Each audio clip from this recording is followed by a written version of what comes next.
Hi everyone and welcome to another episode of Enlightened Entrepreneur. This program is sponsored by World Outsourcing Solutions, where we specialize in helping business owners with outsourcing needs. So if you have any outsourcing needs, give us a call or send us a message at support@worldoutsourcingsolutions.com. Today's interview is one I'm very excited because I'm getting to interview a friend of mine who has been in this journey, so to speak, for a while and is doing extremely well. In fact, the lady with me today has actually released her book, which is going off Amazon shelves like crazy. And today with me is Amanda Watts. Amanda, welcome to the show. Thank you for having me. It's an absolute pleasure. Incredible. And again, thank you for joining us and sharing your expert knowledge with our community here and our audience that are eager to learn from you. Thank you. I'm really looking forward to speaking to you. Awesome. Now, the title of our interview is The 3 Mistakes That Business Owners Needs to Avoid When Getting Started in Running Their Own Business. So to get us started, Amanda, tell us about yourself. How did you get started in business? Oh, crumbs. Okay, I started my business back in 2009. Life had got to a stage where I was in a horrendous relationship and I had to leave that relationship very fast. And what happened was I had 2 children. I still have 2 children, but at the time they were 5 and 8. And I literally left this relationship, made myself homeless and the 2 children homeless. And I had no job, I had no money, nothing at all. And I had to make some decisions in life. And I was faced really with 2 choices. One was to go back to living in the corporate world. So at the time I was living in the Lake District and I was coming back down south. And I either had to go back to London, go back to a corporate job, work 12, 16-hour days to earn a good wage. You know, I had a good job back when I was in my 20s. I'm not in my 20s anymore. Or I had the opportunity to maybe go, right, let's create a business around the children so that I can pay my rent and be able to take the kids to and from school. The problem was that I was going on to housing benefit and I didn't have any money. So the first basic steps that I took was to find someone who would help me create a website, because I was totally aware that actually what we needed was to have a website so people could Google me. So I did a contra for a website. It was a horrendous website. But basically what that means is someone did my website and in return I wrote copy for their website. And then I took the kids to and from school and started networking a little bit. And they were the basic first steps I started on, from having absolutely nothing and managing to get myself onto housing benefit. Incredible. It's amazing how you turned your life around especially during those early years when you were just coming out of a toxic relationship, and then you went on to build a 7-figure income. What had to happen mentally wise for that to happen? I think it went to believing in myself. So I'm a big believer that those that hit rock bottom, they have 2 options. They can either stay at rock bottom, or you've got to learn like fury and try and work out why you hit rock bottom, why you was in that kind of situation, and try and analyse where you've been in the past so that you don't carry on in the future. And I think for me what it was I had to get myself into the right frame of mind of, actually I didn't need someone else to give me an amazing life. I am independent. I didn't need to be married to have this amazing life. I didn't need someone else to buy the pony for my children, that kind of thing. And it was like, bugger it, I'm just going to go out there and I'm going to go out and learn as much as I can and have this success so that my children can have an amazing life and I can have a great life too. But it was very much about owning the fact that I could be independent and I could actually be the provider and didn't have to have anyone else provide for me. Incredible. Yeah, I love that attitude you have. In fact, I've seen it in many entrepreneurs, especially that we have interviewed here on the show. They have this attitude that it has to be done.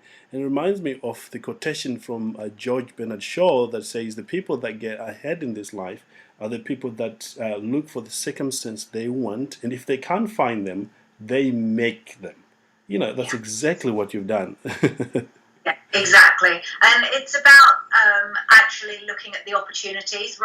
It's very easy, I think, that when life gives you crap, offers you lemons, you can either make lemonade or you can say, actually, life is pretty awful, and you go in that downward spiral. Absolutely. And I think that some of us are very blessed, and I feel very, very blessed that I had the support of my friends and my family, not all of them, but a lot of them, when I started watching certain movies and reading books and starting to talk about changing mindset and working on my business. I was supported and I was lifted up and I was encouraged to do that.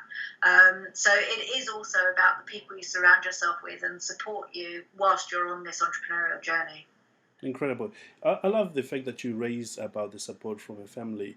If you're talking to somebody who, is at that place that they want to actually make things happen, but there is no support of family or anyone around them, what would you advise them to do?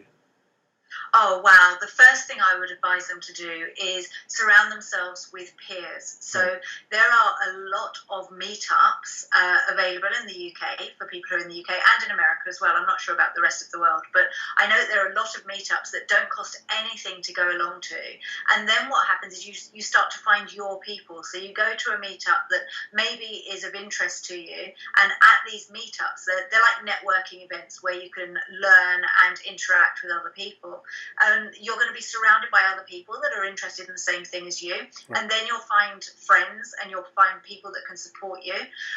That's one way to do it in the real world. In the not so real world, online, as lots of us live through Facebook and Twitter and LinkedIn, is actually find people on Facebook. A lot of my business comes from my Facebook personal profile. I've connected with many, many people, and my tribe has come from people just connecting and talking to me. And there's people on my Facebook friends that I've never met face to face, but I feel like I really know them and they've got my back and I've got their back.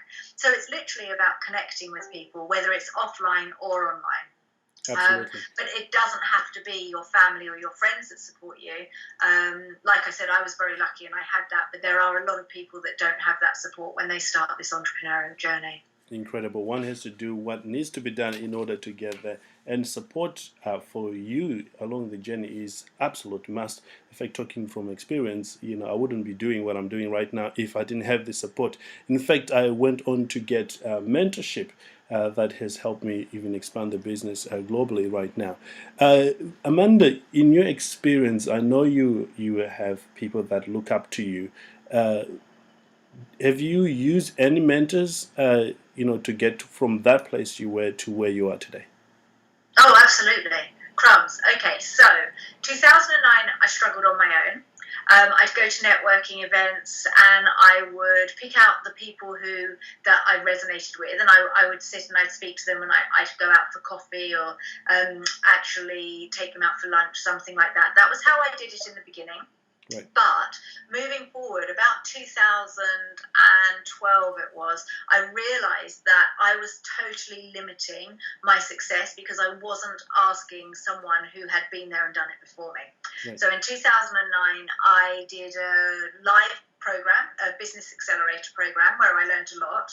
And then at the end of that, I realized what I needed was a coach. Right. So I invested in my first business coach, amazing gentleman called Rob Scott. He is based in the UK. I went out and I searched high and low for people who were doing what I wanted to do. So I actually found him through LinkedIn advertising, because I was considering doing LinkedIn advertising. And I thought, right, okay, well, I want to do LinkedIn advertising. So I need to reach out to someone who's doing what I want to do so that I can learn from them. So I ended up coaching with him for about a year and a half. Absolutely phenomenal guy. And then after that, when we'd outgrown each other, I had like a month's break, realized I needed a coach again. So got myself another coach, and currently I'm working with Dan Priestley, Incredible. who runs the Key Person of Influence program. And when I finish with him, I will be getting another coach as well. You have to have coaches. And I also have mentors, and I belong to 2 mastermind groups. And I am constantly surrounding myself with people who are either on the same level as me or are way ahead of me that I can absolutely milk for information and learn from. Incredible. I strongly believe in coaching. And you do coaching as well for people who are coming into this world of business. Absolutely. So what I realized was, as I started to get my success around 2012, 2013, I worked out what the steps were that I was taking that enabled me to have the success and go from struggling to being able to have 10K months where I was able to pay for my bills and take my kids on holiday and have a nice life. And what I realized were that there were 5 key steps that you have to go on to have a successful business with deep foundations. Once I started to package those up and started to share these steps, then people started to come out to me and say, actually, Amanda, I need your help. Can you coach? Can you show me what you're doing? I would love to work with you. And that was when I started doing a lot of one-on-one marketing advice. Before then, I was helping restaurants. I was doing social media training. So I built a successful business before I started coaching. Incredible. What I love about what you've just shared there is you show people what you have done, and which I think is what separates you from a lot of people. And if you're listening, this is a very key thing for you to consider when you're going after or you're looking for a coach, is to ask, have they done what they are going to be coaching you in the area? And here Amanda is sharing with us that she had to discover the 5 formula or steps that were causing her to succeed, and then package it and bring it to people. Very, very important to know that. Now, let me take you back to those early days, Amanda. How did you get your very first client? Just in case one of our audience is struggling to get that very important first client. Okay, so I did not go onto social media and go onto Facebook and do 20 updates a day saying buy my stuff. What I did is I had no idea about marketing at the time. I didn't know how to go out and get new clients. So I'd heard of LinkedIn. I saw LinkedIn was full of professional people. And I thought, right, who can I connect with where I can sell my copywriting services to? Because this is what I used to do. I used to be a copywriter back in 2009 when I first started the business. I went with what I thought would be easy for me. So I thought, who needs my copywriting services? And when I thought about it, I thought, web designers. So what I did is I sent some emails out to people on LinkedIn who were web designers. And I was living in Wiltshire at the time. I sent an email to a company called Paramount Web Design, gentleman called Clive, and I said in this email, dear Clive, I'm a copywriter. I'd love to jump on a call with you, a one-to-one call with you, just to see whether or not I can help you or your clients with copywriting. And I got my first copywriting gig, and I literally would work for him 10, 15 hours a month or so, earning about £25 an hour. But it was my first client, and it was literally from going to think about who needs my services, what's the pain I help people overcome, and literally how can I connect with them. And I did it through LinkedIn email. It was fantastic. Incredible. I love, again, this is one of those things that makes you stand out, Amanda, is, you use the most logic and most obvious ways to do. I find when talking to business owners today, they want to start with the most complicated. I want to start with this big campaign, yet leaving the most obvious. But you just demonstrated that do what makes sense to you right now, and what is obvious. You'll be amazed at what comes out of that.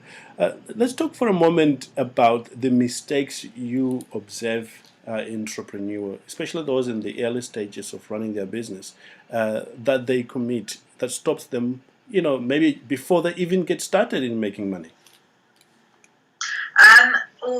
Okay. My biggest thing is that most entrepreneurs, when they open the doors and say, I'm open for business, they say, I can help everyone with everything for any price. And that's really sad, because actually what they're doing is saying, buy from me, I'm a generalist, I'm not a specialist, but I can help you. I've even met people who go to networking events and say, tell me about your problems, and they'll say, this is my problem, and then they'll go around and say, well, I can help with that. It drives me nuts how people think that if they throw mud, some of it will stick. Yeah. So I would say that there are 2 massive problems that clients and new entrepreneurs make, and that is, one, they don't niche. So they don't become a specialist in something. They don't provide a specialist service for a special kind of person. I call them their perfect fit. And their perfect fit can be someone who has a pain that they can help overcome, or a specific kind of person that they like to help. And so, the first one is not having a niche. And the second one is the mistake that I made right at the beginning, is they charge for their services by the hour. So if you are talking about a service provider, someone like a health coach, a personal trainer, a life coach, even a business coach, so many of them say, oh, buy from me, I charge £30 an hour. And the problem with this is it keeps you really poor, because people are going to buy maybe 3 or 4 hours from you. Then you're going to have to sell to them again to get them to buy from you again. And you're going to have to sell to them again and again. And this is a mistake I made with Clive at Paramount, is every month I'd be like, do you want some copywriting help? And he'd say, well, yes, you can do this for £25 or this for £50. Yeah. And it keeps you really, really poor. So my advice is don't sell by the hour, but just like I have learned to do, is package up huge value. So work out exactly how much you can help someone, turn it into a package, and work with them for 3 months or for 6 months, and say, right, it's going to cost £1,500 to work with me, and I'm going to take you from this pain to this solution. So what happens there is, when you know who your niche is and your ideal client, it's very easy to take them from pain to solution. So having a niche and having a packaged product or a packaged service is the best way to go out and start building your business, but so many people don't. They do it the difficult way. Incredible. In fact, I'm one of those culprits. When I got started, I did it the difficult way. Thought, okay, who can I save? Who is ready to give me money? Because I was just starting out. But let's explore a little bit about niche. People finding out exactly what it is that they are good at, or who are their target market. How do you go about helping clients to do just that? Well, I would say 99 out of every 100 of my clients that I've worked with, their niche is actually in their story. So one thing that I get my clients to do is to write out how they got to this point in time. Not dissimilar from what you asked me at the beginning of this call, is that actually if you map out why you want to be a life coach, so you look at your life and what you've been through, and it's brought you to this moment in time to be a life coach, or why do I want to be a business coach? Well, actually, the reason I want to be a business coach is because I went through the pain struggling. Who do I want to help? Well, I want to help people like me, which is why I love working with marketing and business coaches that are struggling. And the best way to find your niche to start with is look at your story, and in your story are the clues to who you should be helping. I've had divorce mentors I work with. I'm currently working with a gentleman who is a relationship coach. We have health and wellness people. Another one of my clients, Alex, she helps people get back to nature, and she does personal training outdoors. The only reason she helps people who want to train outdoors is because that's what she loves doing. She doesn't want to be stuck inside a gym. So she's like, right, who's my niche? Well, they're stressed out people who are stuck indoors all day, who don't want to exercise in the gym and want to get back to nature. Her niche came through what she really wanted to do in life. So we look at things like that, and the people who are setting up the business, because I think it's so important to love what you do. Absolutely. And if you get forced into a niche that you don't love, then you're just not going to enjoy it. So. Absolutely. Gosh, business is complicated enough to then go in and do something that you don't love. You want to do something that you will do even if you don't get paid, because you enjoy it, you feel you're giving value. And of course, people will know that you love what you're doing. And when people can sense that, they would want to do business with you as well. Yeah, exactly. And I love what I do, and so much of my business comes purely because people can see that I love it, and I show up every single time with passion and excitement, and I'm 100% focused. And this is what happens with my clients as well, because their niche is something that they have fallen in love with. They love their clients. I call them yummy clients. Right. So if you love your yummy clients, you're going to show up every single day, even if you feel like crap. Absolutely. And your clients feel that as well. Yeah, absolutely. They do. They feed off you. It's the vibrations that you put out into the world.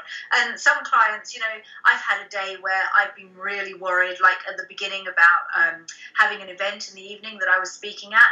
Some clients can feel it. They can say, oh, have you got something on your mind? And when I was back at the beginning and I first started doing this, yes, it was very, very clear that I was worried about something. Now my confidence is high. I don't have that anymore. And, I bring the right vibrations. But, it's one of those things that your clients aren't silly. So don't try and fool them and do something that isn't right for you. Absolutely, absolutely. One of my guests put it this way. He said, we all have got this non-BS detector system that is in us as human beings, that when you begin to go off target, or to say something that does not align with you, people immediately picks that up and it puts people away. And you want to be in the flow and doing the exact thing that you enjoy, and you love what you do. You end up having to go on holiday just because it's a norm in our culture, but your life feels like you are on holiday perpetually, even though you are helping people, changing people's lives. Absolutely. And you ask my children, they go nuts. I got banned last year from taking books on holiday that were to do with business. So I said to the kids, oh, no, that's okay. I won't take any books. So I downloaded loads of audios. And they're like, what are you listening to? And I'm like, just music. But I wasn't. I was filling my brain still learning. Because I can't even switch off. It's like, even when I go on holiday, I don't want to leave it for 2 or 3 weeks. I do not want to leave the business environment and the entrepreneurial environment, because it just fills me up. It's what my passion is. So I have to sneak it around the kids when I'm on holiday. Incredible. When they're in the pool. I can identify, with that exactly, because I love business. I feel, maybe this is selfish, but I feel like, people who are in business, make huge contribution to people's lives, because, we move services from one place to another. We move products from one set to another, and making the world a much, much better place. So I love doing this stuff. Exactly. We can't get enough. Absolutely. Let's go out and make a difference and add real value to people. Just moving on to, we've covered 2 very important aspects. There's a question that I hear a lot of business owners from our audience, actually. They say, is there anything that business owners do? They think they're doing the right thing, yet in actual fact, what they're doing is not building their company. Oh, yes. Well, that's obvious, isn't it? We're sitting on Facebook all day. They're very busy being busy. And I would say that it is very easy to work 6 hours a day, checking Facebook, putting a few tweets out, retweeting other people, maybe spending a day writing a newsletter or a day writing a blog. And the problem with these things is they're just being busy. So what I actually say is, one, outsource. So as soon as you can afford it, start investing back into your business and have someone take the grunt work, because a lot of new entrepreneurs and new business owners think that the grunt work is what they need to be doing, and actually what they do need to be doing is building relationships through having conversations and meeting people and growing their business and working on the business, not just spending time writing blogs and doing social media updates. Absolutely. Gosh, I wish somebody had told me what you just said right in the beginning. I would have gone, my business would have grown faster, because I was very busy working in my business instead of working on my business. Of course, in the beginning, you need to have a bit of that so that you know all the ins and outs of your business. But at a certain point, you want to remove yourself from that that routine and learn to delegate earlier on, so that you can focus on those higher level, more income generating activities, just like we are doing here, and going out, making meeting clients and making things happen. Absolutely. My biggest problem is that I love design. I'm not very good at it, but I love it. So I spend far too long on something called Canva, where you can design images and things for Facebook. And I don't want to outsource it. And one day I've got to let go. But that is I suppose it's a little bit about my escape, because I really enjoy doing it. But things like that, you should not be spending a long time doing. So that's my advice, is I love doing the design side of things. So I'm not a designer. I teach people how to have businesses. It's ridiculous. But anyway, there you go. Well, you that's a good pleasure. You just have to enjoy that. It's okay. I think because you will spend good enough time building relationship with clients, and then you can go and sit, do your designing, enjoy that, and appreciate, some of your giftings. I think it's fair enough. I go out dancing sometimes. Sometimes I think, gosh, I'm wasting time. But I love what I do, the feeling that I get from there. And then when I go back to work, it allows us to be creative, doesn't it? Absolutely. That's what it's about. It's the creative side of our lives. Absolutely. Imagine this. In fact, you don't need to imagine. You're talking to somebody who is starting out in business. What's one big tip you would give them right away and say, look, you are leaving your employment. You are going into the real world of business where there are sharks. This is what you need to do. What would that be? Oh, I would say the first thing that you need to do is learn as much as you can through YouTube. So I spend a lot of my time, like whether I'm in the bath or whether I'm putting my makeup on in the morning, I'm filling myself up with information of the experts, and I mean the experts, on YouTube. So go for that for free. Fill yourself up with information that's on YouTube, or download books from Audible. Constantly be filling your mind with information. The other thing that I would say is, as quickly as you can, don't build a business brand, build a personal brand. And it's a personal brand that people buy from. So just like we all love Virgin, the business Virgin, we all know that Richard Branson is behind it. And, it was very easy for us to buy from Apple when Steve Jobs was around, because we knew he was behind it and we were inspired by his talks on YouTube. So if you can get out there and build your personal brand and inspire other people, just like you get inspired by things on YouTube and all the audiobooks and everything, then what will happen is you will start to attract clients who feel inspired by you. So my number one tip is build a personal brand, and I'm thinking that's what my new book's going to be about, because I think it's so important. Build that personal brand, and then it doesn't matter what you build underneath that. Whatever you build underneath that will have more success with that personal brand built. Oh, wonderful. Gosh. Again, I wish somebody had told me these things. And if you're joining us for the first time, this is an absolute must. Go out there and make your brand, be the person. I'll tell you a funny story, actually, Amanda. This will make you giggle. When I started building the company brand, and it has taken a long time to do that. But I coached a few young people to do what I do. They went ahead and started building their own brands, their personal brands. Guess what? They started, before I did, I was building a company. They started hitting £10,000 every single month. Literally, within a very short space of time, because they created a following.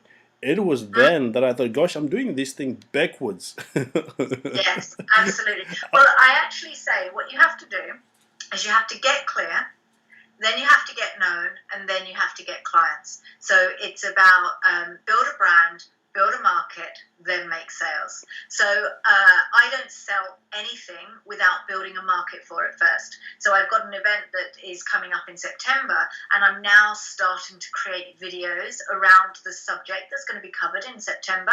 I haven't told anyone yet what the event is, but I'm seeding it so that people, when I launch it, people are going to buy it really, really quickly. And that's exactly what you should do when you're building a business, is build that brand, build that market, then make a sale. Makes life much easier and less stressful. Incredible. And it's enjoyable as well, because people are coming to you now rather than you chasing after them to buy from you. Yeah, and that's, as my mentor, Dan Priestley, he wrote a book called Oversubscribed, and that's exactly what he teaches people to do, is how to be oversubscribed, so you have a queue of people lining up to do business with you. And that's very much about building a brand first and building the excitement first. Beautiful, beautiful. Is there anything, Amanda, regarding startups that I have not asked you about, but you strongly feel our audience would benefit from what you've learned over the few years of running a business? I think that a lot of people give up their day job too soon. Right. Some people can grow a business while still being in their day job. And that's what I mean about building the brand. So you as the personal brand. So if you are at all struggling with money and you are nervous about giving up the day job, my advice would be stay in the day job and start to make connections outside of it. You can go to meetups in the evening. You can go to networking in the evening.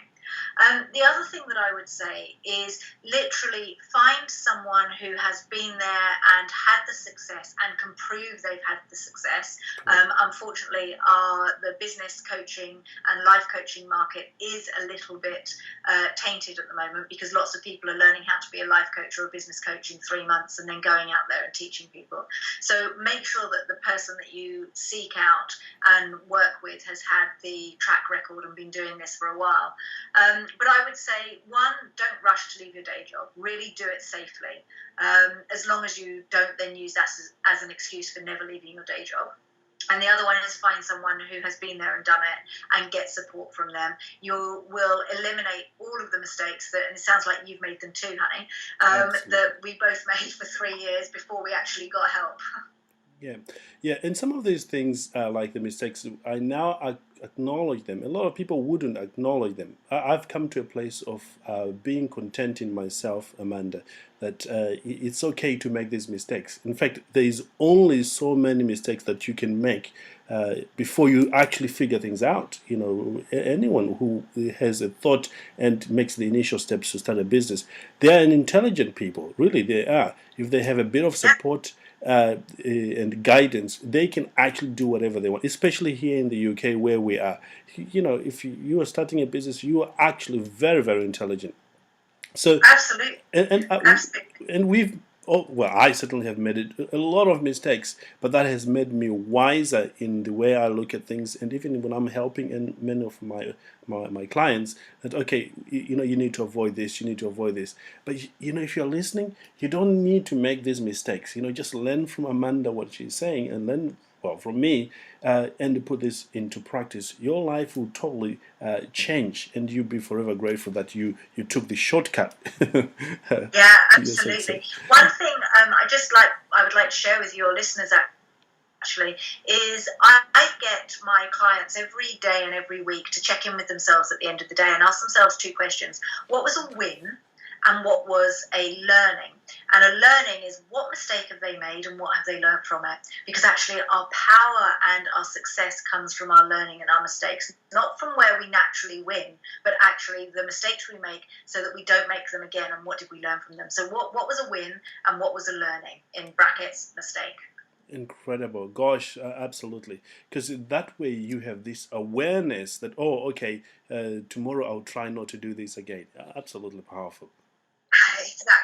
Exactly. Or what have I learned from it? Okay, so I've learned that actually I spent 3 hours posting on social media and watching other people, and it was just a complete waste of my time. So tomorrow, don't spend 3 hours doing it. Incredible. Incredible. Yeah. Amanda, you have a special book that is going out there, and I would love our audience to hear about that. Can we talk about that for a moment? Absolutely. So I wrote a book. I started writing it about 3 years ago. And then in October, after I'd written a couple of drafts already and decided I didn't like them, I sat down and bashed out the book in about 6 weeks. And it literally dejunked from my brain. The 5 steps that I took before, and literally it is a definitive guide to escaping the rat race, starting a business and becoming a freedompreneur. And I use the term freedompreneur because I have a pretty nice life.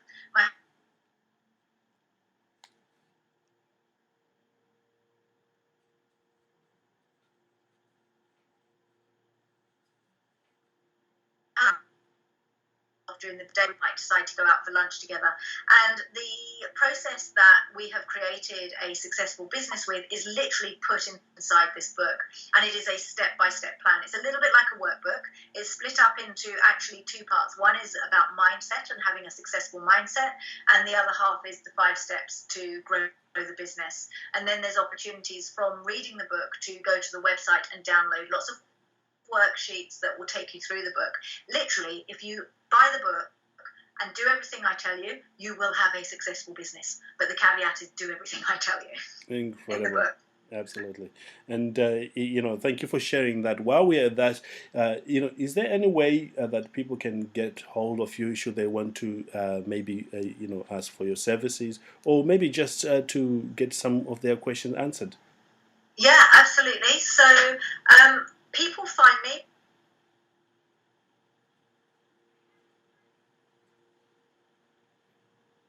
is the Amanda C. Watts. My Twitter is Amanda C. Watts. My website is freedompreneurbusinessacademy.com, or you've got my other one, which is amandacwatts.com. Best bet is literally Google me, Amanda C. Watts, and then everything will come up for you. Incredible. There you have it. If I were you and looking for a coach, especially if I'm getting started, Amanda will be one of those people that I will consider because she has, the background and understanding of what is required to succeed when it comes to coaching and many other aspects of running a business. Well, Amanda, we're coming toward the end of our time here together. I've got this burning question. If you were to do it all over again, starting a business, knowing what you know today, 2009 or from 2012? Let's say from 2000 and actually the whole of it. If you were to do it again from today, say everything has been taken away, I know it's not, and you are getting started today, knowing what you know now and all the coaching sessions you've had, what would you do differently or what would you do more of? Differently, I would have got help from day dot.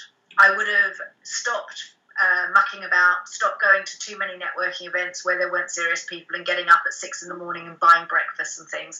I wouldn't have done that. Right. I would definitely do it all over again. I believe I'm so at the start of my journey. I haven't even started. I've got another 30, 40, 50 years of excitement ahead of me. It really is just the beginning. I'd do it all again. I'd do it all again in a heartbeat, but I would do it slightly with a bit more knowledge, and I would get help quicker. That would be the only thing that I would tweak, but I would definitely do it again because I've had a bloody awesome life, and I think that I'm very, very lucky to be able to do what I love every day and help people and make the world a better place. Incredible, absolutely incredible. Well, thank you so much, Amanda, for such a great interview, and I'm sure business owners in our audience today have a much clearer understanding of a certain mistake they need to avoid in order to get things going and to reach their goals. And not only that, getting prepared for the journey ahead. Really, really appreciate you. And thanks again, Amanda. Thank you so much for having me. Incredible. And if you are joining us for the very first time, you can check out Amanda's website or by just typing Amanda C. Watts on Google. Many of her websites where you can find her will simply come up. Alternatively, send us an email that is to support@worldoutsourcingsolutions.com. One of us will get you connected with Amanda. And if also you have any issues or any problems with outsourcing, we are here to help you. In fact, our team, they're 24/7 there to help you with your outsourcing needs. With that said, thanks again for joining us. I hope you've taken some notes and you're going to implement those notes because nothing happens until you implement something. So thanks again for joining us and have a great day, everyone, and I'll talk to you very soon.